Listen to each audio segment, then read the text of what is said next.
He named him Jeffries and then pulled the trigger. Not in a dream, not in a meme, on paper. The ink was still wet when the facts slid across the desk of a man who'd seen enough to stop being surprised, and yet still knew exactly when to stop breathing. Zohran Mamdani didn't move at first.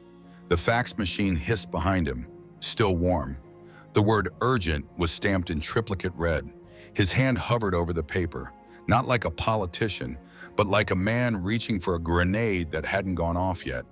And when he read the first line, his eyes didn't squint. They locked. She has to go. He meant Amy. One sentence, 16 letters, enough to turn a dying news cycle into an open case file. A senator murdered, a shooter arrested, and now a name. Zohran whispered it out loud like an indictment. Hakeem Jeffries. His aide, young and anxious, shifted his weight near the door, but Zohran didn't look up. His eyes were fixed on the rest of the letter. It wasn't long, a page and a half, sloppy handwriting, crooked margins. But the content? Surgical. Vance Bolter, now sitting in a federal detention cell, claimed he had been trained, not self-radicalized, not another manifesto-toting madman, but groomed by an off-the-books military unit. He didn't act alone. He didn't act randomly. He said he was tasked. He said the order came from Congressman Hakeem Jeffries. The mission? Kill Amy Klobuchar. Not discredit, not politically outmaneuver. Kill. Because Bolter claimed Jeffries wanted the seat. Zohran dropped the letter onto his desk like it burned, but he wasn't panicking. Not even angry. His jaw tightened quietly, eyes still cold. He reached for the second folder. Bolter's personnel file. Page 3, paragraph 2. There it was.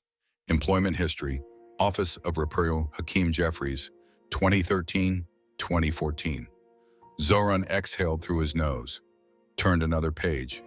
Spouse, Melissa Bolter, former congressional staff assistant, Representative Hakeem Jeffries, 2010. He stood still for a long moment, back straight, head tilted slightly like he was listening for something the room refused to say. They're calling him MAGA, his aide offered, voice uncertain. Every outlet, even before the affidavit hit. Zohran turned slowly, finally looking at him. If that letter said Donald Trump, we'd have candlelight vigils outside the Capitol by now. His voice was low, controlled. No outrage, just fact. We'd be on the floor already, voting for emergency powers, articles of impeachment, media coverage in riot gear, Anderson Cooper in a flak jacket. He stepped toward the window. Outside, the Capitol dome glowed faint under the morning haze. Inside, it was colder, quieter. But the silence wasn't peace. It was loaded. Zohran turned back to his desk. No hesitation now. He picked up the requisition folder, uncapped his pen, signed his name with a clean stroke.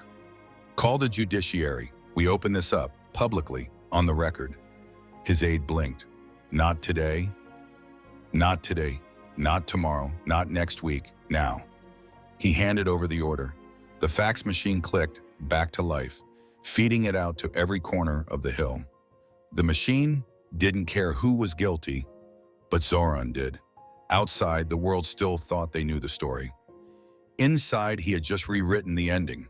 The clock had started ticking. It's confirmed, a staffer said flatly, sliding a folder across the table. Mamdani has the original. Hearing's coming. Silence followed. Not the thoughtful kind, but the oh Siri kind.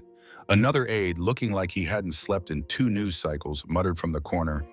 And Bolter's wife, she got caught crossing state lines. 50 grand in cash, 3 passports, and a box of ammo. Heads turned. Hakeem Jeffries didn't. Oh, he said dryly. So now she wants to travel light. No one laughed. The room smelled like panic. Not fear, not sweat. The kind of panic that sets in when a carefully engineered lie runs headfirst into a fax machine. Jeffries finally spoke, voice flat as a cable news graphic at 3 a.m. We don't fight facts. We reframe them. He raised a finger. Not for drama, but direction. Bolter's unstable.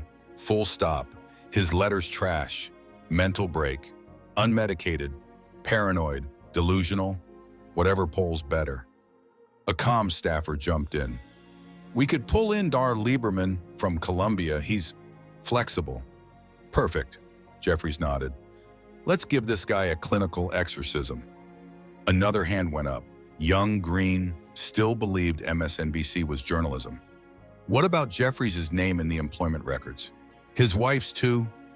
Jeffries didn't let him finish, just gave a look cold enough to stop a news cycle. We do not say my name, not in public, not in private, not even over brunch.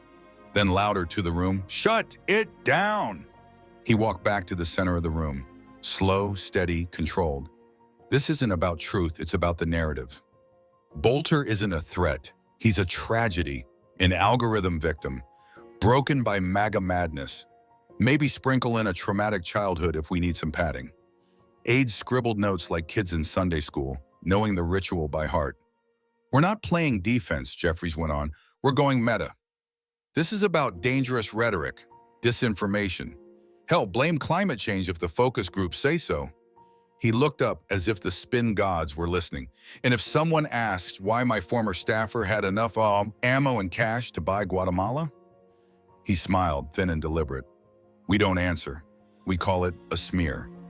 The team nodded, all in sync. They'd done this before, or at least buried worse before. One voice, older, seasoned, carrying more cover-ups than Vogue had Kamala covers, spoke from the back. Do we even respond to Mamdani?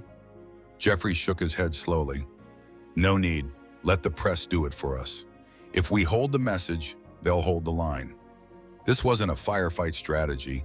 This was pretending the match never got lit. But outside that sealed DNC conference room, the match had already kissed paper. And Zohran Mamdani wasn't holding a single match. He'd just tossed the whole box. 2 days later, it all started to crack.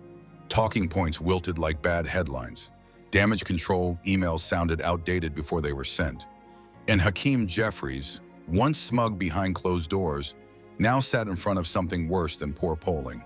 He was staring down Zohran Mamdani, on the record, before cameras, under oath. The hearing chamber was cold, not from air conditioning, but expectation. Staffers shuffled, cameras clicked into place. No one made eye contact with the name Hakeem Jeffries, already stamped across half the folders in the room. Jim Jordan gavelled once. Crisp, sharp. The House Oversight Committee will come to order. Zohran didn't stand. He didn't have to. The weight of what he carried did the standing for him, and he didn't need to stand. The weight of the binder in front of him stood on its own. Zohran Mamdani flipped to the first page. No dramatics, just precision. Let me be clear, he said. We are not here to entertain emotion. We are here to confront evidence. He held up the document, the infamous letter, the kind of evidence Democrats insisted didn't exist, until it arrived. With a date, with a signature, with a body count. Hakeem Jeffries told me what needed to be done. I was told to eliminate Amy. The words didn't echo, they landed. Zohran slid the page aside and moved directly into the employment records. No spin, just sequence. Congressional logs, badge sign-ins, payroll entries. Mr. Bolter working for Congressman Jeffries. He flipped again. Melissa Bolter, his wife, held a senior scheduling position in the same office. His voice didn't rise. His tempo didn't shift. These are not loose connections. These are direct links. He closed the folder. The sound was sharp, final. This isn't guilt by association, he said. It's association by design. Across the room, Hakeem Jeffries leaned forward, hands clasped like a preacher about to rebuke a heresy. So we're seriously putting a sitting congressman on trial based on the hallucinations of a convicted murderer? His voice swelled with manufactured outrage. You're dragging the House Minority Leader through the mud because a lunatic wrote a hit list in bad prose? What next? Tea leaves and horoscopes? Zohran didn't respond. He didn't need to. Chairman Jim Jordan cut in, gaze cold and unmoving. This chamber is for discovery, Congressman. You'll have your time. You'll also have to listen. Jeffries leaned back, jaw clenched. The room tightened with him. Recalibrated, shifted. Zohran gestured to the monitor. A mechanical hum followed. Then it appeared. High resolution, time-stamped, labeled. October 14th, 2018, 10:47 p.m. Location, Longworth Building. Capitol Hill. Subject, Vance Bolter, unaccompanied. The image showed Bolter exiting the side corridor outside Hakeem Jeffries' former office. No voiceover, no highlights, no circles or arrows, just evidence. Frozen. Enough to silence the room. Enough to scream without making a sound. Jeffries inhaled sharply, clearly scrambling for a phrase that might dull the truth on screen. None came. Jordan's voice returned. Exhibit 1 is entered into the record. Silence followed, but not the kind that comes from confusion. This was recognition. The first domino had fallen. This wasn't the end of the hearing. It was the end of pretending. Zohran didn't let the silence linger. He pressed forward, not with commentary, but with documentation. He tapped the remote. Another file loaded. White text against black. Vance Bolter, Congressional Staff Detail. Let's begin with context, Zohran said calmly. Line by line, the screen populated. Employee ID, Uzir 1069. Position, Special Assistant, Temporary. Office, Hakeem Jeffries. Email, vbolter@house.gov. Clearance, staff, non-escort. Then came internal memos, a sign-in onboarding form, a leave request dated December 19, 2015, approved by Jeffries himself. Zohran didn't pause for effect. He paused for accuracy. Then the next name, Melissa Bolter, scheduler to Rep. Jeffries in 2010 to 2013, security badge ID 3F223, building access unrestricted. This wasn't a brush with power, Zohran said. This was residence inside the walls of it. Then came the photograph. No arrows, no highlights, no spin, just a crisp, time-stamped image. 3 people. Holiday garland slung casually in the background. Wine glasses half full. A paper snowflake taped off center to a shelf. Hakeem Jeffries, relaxed. Melissa Bolter, smiling. Vance Bolter, facing the camera directly. Captioned plainly, Office Christmas Party, December 24, 2015. Zohran glanced toward the committee, not with accusation, but with clarity. Not an acquaintance. Not an outsider, a known quantity. Across the aisle, Hakeem Jeffries leaned in, face ready-made for rebuttal. Are we prosecuting people now for being photographed together? He said, voice tight with condescension. He gestured lazily toward the screen. You're waving around a Christmas photo like it's a confession. People smile at work parties, Assemblyman. Doesn't mean they're plotting treason over eggnog and gingerbread. No laughter followed, just shuffling chairs and tightened throats. Zohran's voice didn't flinch. And yet if that same photo showed Vance Bolter beside a Republican president, we'd have a 7-day Chiron marathon and an HBO documentary by Friday. Jim Jordan didn't comment. He lifted his pen, underlined something, and spoke without emotion. Exhibits 7 through 14 will be entered into the record and referred to the Department of Justice for independent review. No echo, no murmur, just stillness. Jeffries folded his arms. His jaw moved slightly, but no sound followed. In a hearing, sometimes silence does more damage than spin. Zohran didn't slow. He gathered the next set of documents, methodical, precise. The room didn't erupt. It tightened, like a noose, not a climax. Each page wasn't meant to persuade, it was meant to eliminate excuses, because nothing stings like watching someone follow the rules too well. He tapped the remote again. The screen lit up, but this time not payrolls, not logs, a montage, one not built by Zohran, but by the people now trying to ignore it. First came Pelosi. No one is above the law. Then Schiff.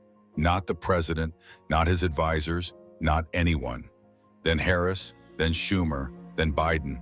Clip after clip, different suits, same sermon.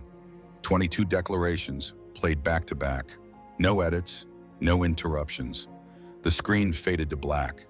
Then, in plain white text, unless your name is Hakeem Jeffries, no gasps, no yelling. Because this wasn't theater, it was a mirror. Zohran didn't look at Jeffries. He just let the moment hang like a verdict. Then quietly, I'm with you on this one, he said. I believe no one's above the law. I just didn't realize that only applied to Republicans. Jeffries smirked. the kind of smirk that meant backup was coming. Assemblyman, if your case depends on YouTube edits, maybe it's not as airtight as you think. Zohran didn't blink. They're not my edits. They're your party's record. I'm just providing the subtitles. Jeffries leaned forward, elbows on the table, trying to reclaim the room. Let's be honest. This whole thing, it's a performance. You've got no direct link, so now you're mining sound bites. Zohran smiled, thin, cold, clinical. A shooter named the congressman. The shooter worked for the congressman. And your only defense is that MSNBC didn't mention it. Before Jeffries could cut in, Zohran tapped again. The screen split. Side-by-side headlines. Jesse Watters, primetime. Hakeem Jeffries, named in kill list. CNN, MSNBC, Washington Post. No coverage. If it had been DeSantis, Zohran added, we'd already be watching a 4-part limited series on HBO with ominous piano music. Jeffries shook his head. There's no case here, Zohran. No indictment, no referral, no judge.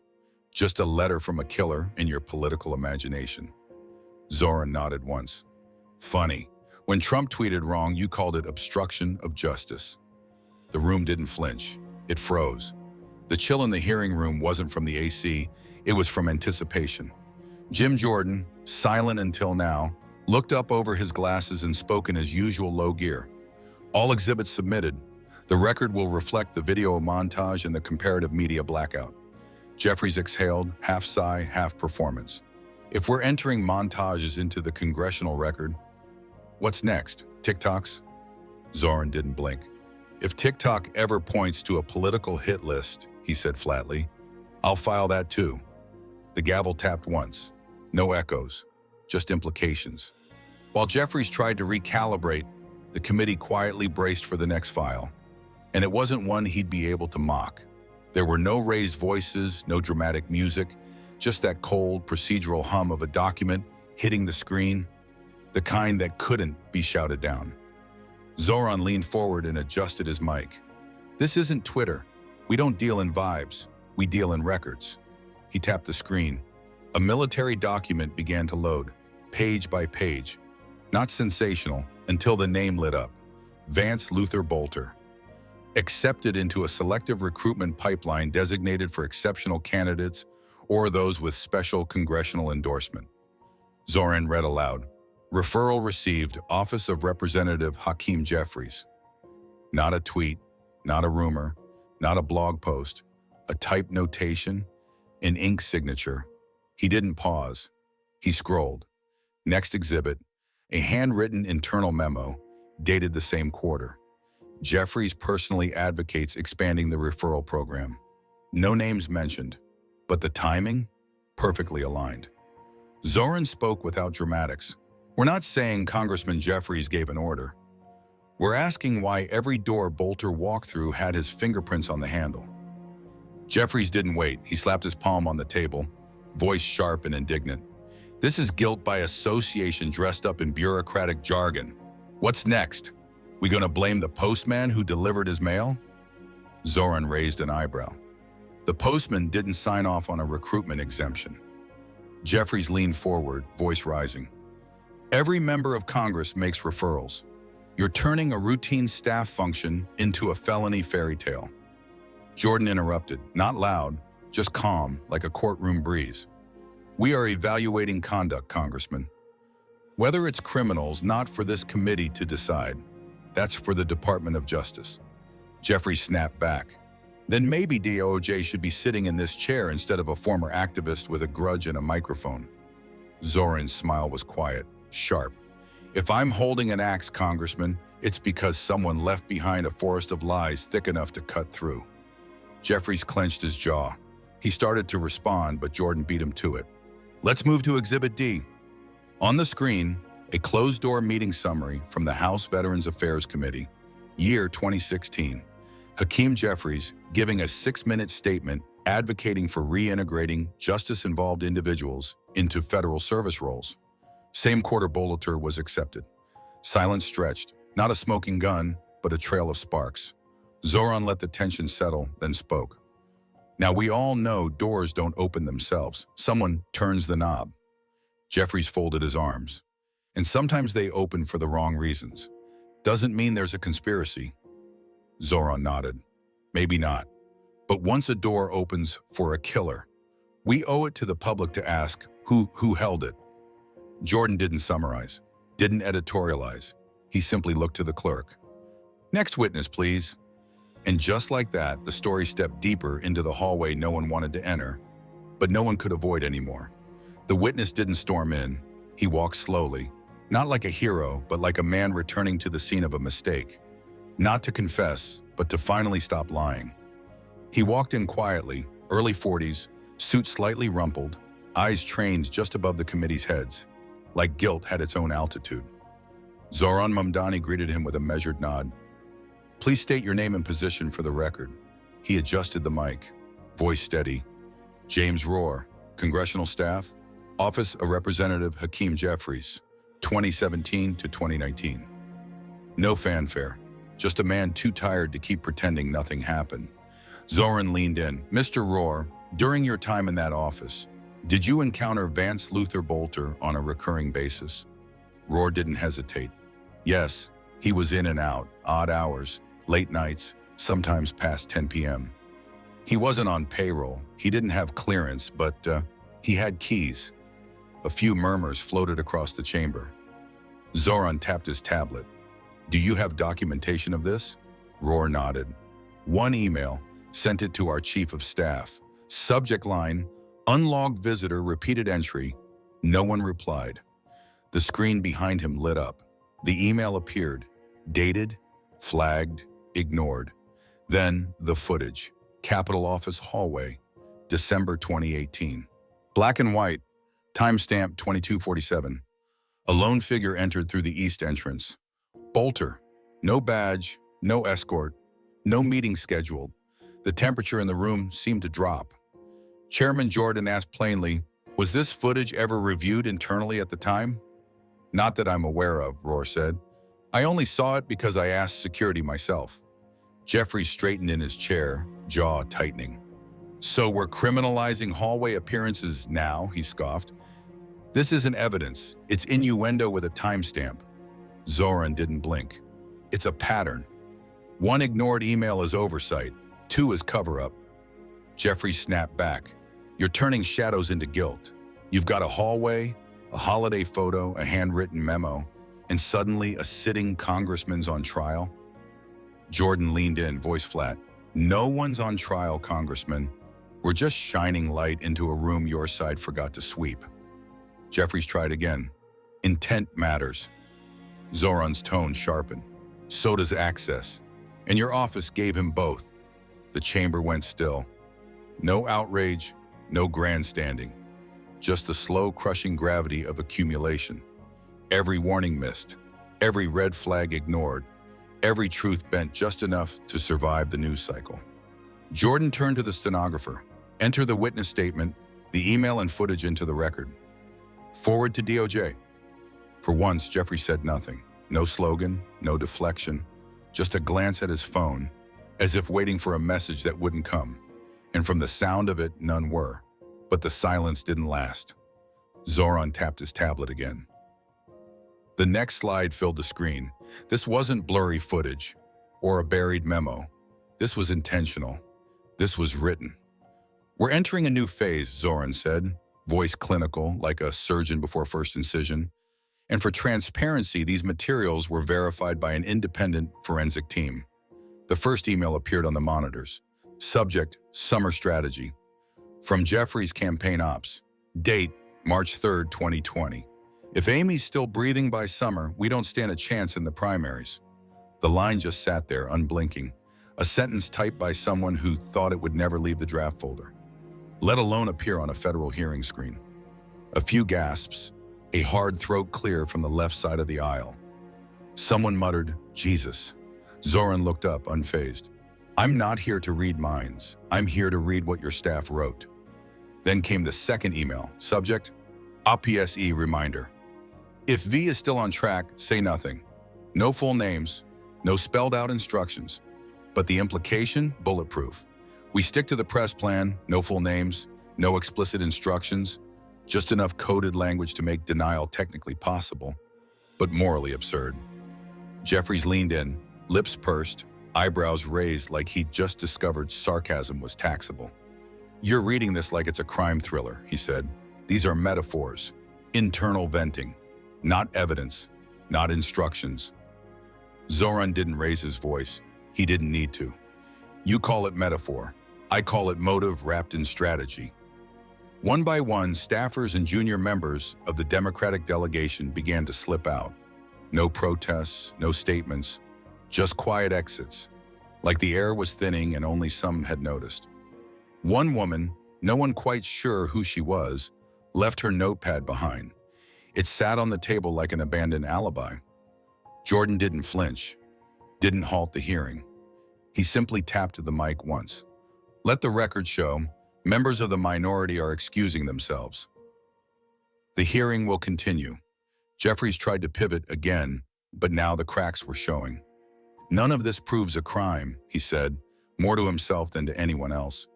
"This case is built on shadows and speculation. There's no confession, no direct order." Zohran turned to him, calm but cutting. "Then why is everyone leaving?" Jeffries didn't answer. Another door clicked shut behind him. One more quiet retreat. And on the screen behind Zohran, the words still glowed. "If she's still breathing, we don't stand a chance." Not a metaphor, just a sentence. The kind that doesn't go away. The room no longer buzzed. It hummed, low, cold, clinical. A silence not of respect, but of retreat. Zohran Mamdani didn't need a gavel. He simply nodded. And the next expert stepped forward. Dr. Evelyn Sharp, forensic handwriting analyst.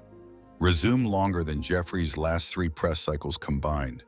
No drama, no ego, just facts.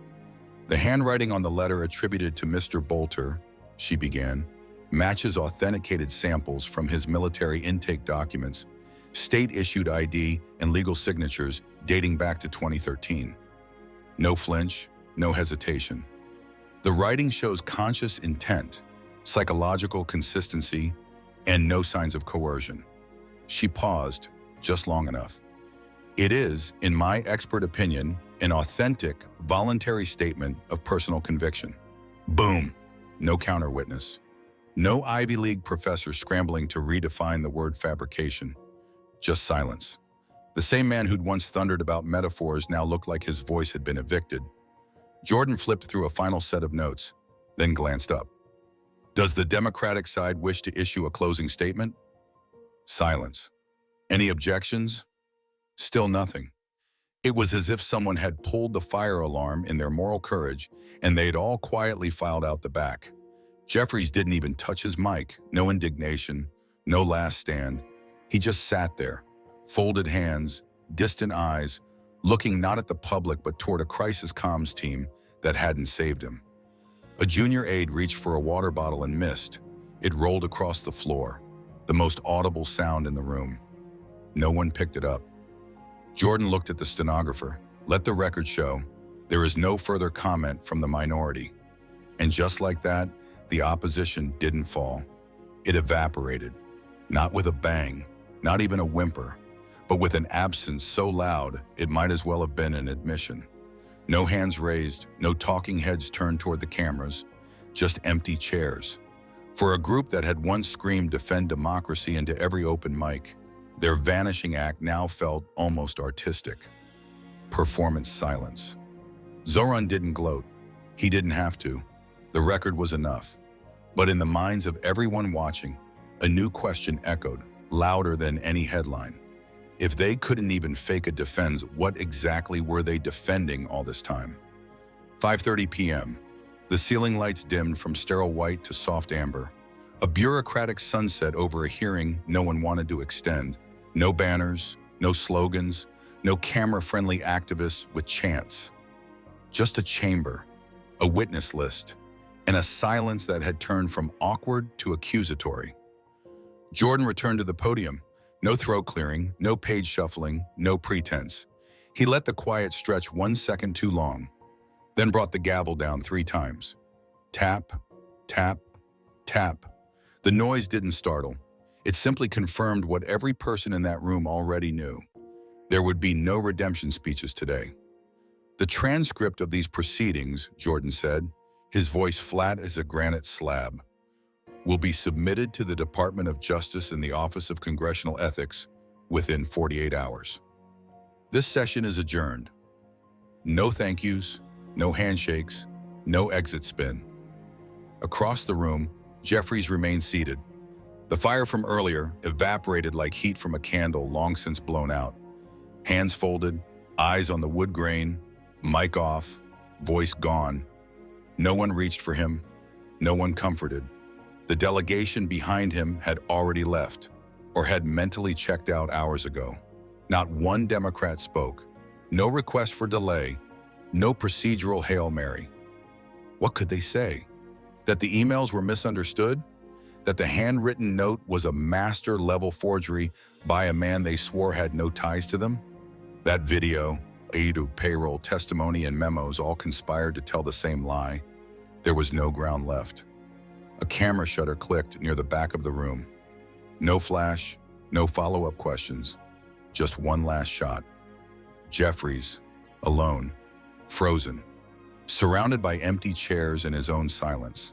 The kind of photo that doesn't make headlines, but becomes political wallpaper for the next decade.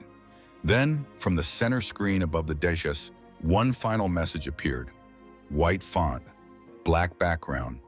Law does not need to be shouted, it only needs to be enforced. No applause, no outrage, the room emptied like a courtroom after sentencing. Not with fury, but with finality. Because in the end, there were no last words, only consequences.